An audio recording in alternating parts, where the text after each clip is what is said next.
So how could you do that by dividing the movement? So when I came here originally, first I asked to be able to speak at their movement, because Vancouver is just one of my 15 stops. They made a tour specifically for me all around BC. So I can pull crowds without any organizations or anybody else. I can just tell people I want to come to your city and they'll book me on a Tuesday.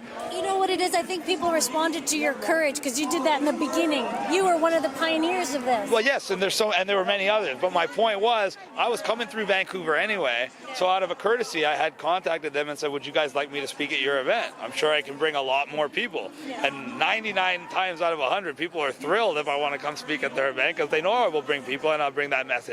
But they didn't want me to speak, and I thought that was strange. So then I asked around, and I heard that these people have a tendency to ban people. So I said, you know what? I saw that there was multiple events in Vancouver on the same. I said, that's ridiculous. I said, I'm going to make an event in the same place at the same time. That way, everybody that wants to see me or them has to come to the same place. So I literally tried to force unity. Then when everybody did come here, and they tried everything to stop that from happening, someone from their side came over and invited me to go over there and talk to them to try to bring everyone together. I went over there and tried, and they wouldn't want anything of it. They didn't even want the cameras around. They're like, why do we need to speak on camera? I'm like, because what do we have to hide? They need to do everything behind closed doors. They need to ban all these other people from speaking at their events. So I said, this is ridiculous. Let's come together. They said, no, you guys have your own side. Go do your own event. So I came back over here. When it was my turn to go on stage, I said, my message is united non-compliance. In order for that, we need unity first. So let's do a march. Let's bring everybody together. I brought everybody over to them. You think they would have said thank you? Instead, they literally had a hired thug. This guy's like 6'5" with Marco as his bodyguard, and they both assaulted me to try to prevent me from getting on their stage. We have it on video, of course. And they were trying to incite me because I'm supposed to be violent and this and that. In reality, I'm the one preaching love and unity, and literally brought 70, they had maybe 20% of the people, we had 80% of the people, so I brought them about 4 times the amount of people that they just had at their event. And rather than say thank you and unify with everybody, they said, no, go back to your side, again. So we said fine, and we came back, only this time even more people came with us. So you know what they tried next? They called for a march to literally try to divide people yet again.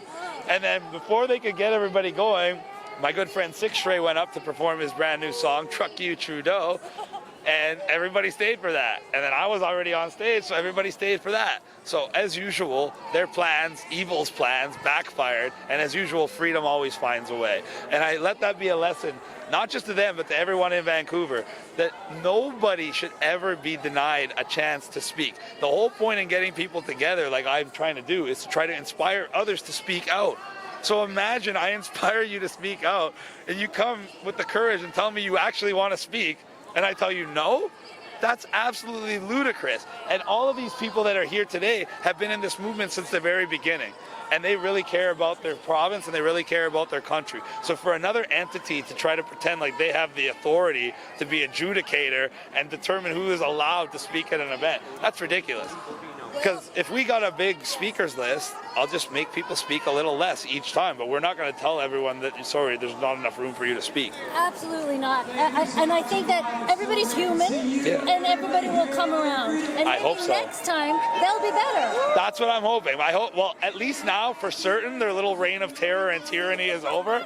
Because we don't need it. We don't. We don't need any more division. That's what the government wants. That's the government's plan. So why are they acting like the government? Well, they'll figure it out. I think they smartened up. I think they realize that there's more power and more potency and unity, and I don't think it's going to be a problem from here on out because they don't have to worry about me. I'm not here to steal their thunder. I'm here for one day, and I'm gone tomorrow, and I might be back for another event one day. But like, I'm not here to take over your movement. I'm here to just make your movement more cohesive so it's more effective. There's a reason why BC has worse restrictions than everywhere else. They have the most divided protest movement and the most compliant population. And that's what needs to change. That's what I came here to change.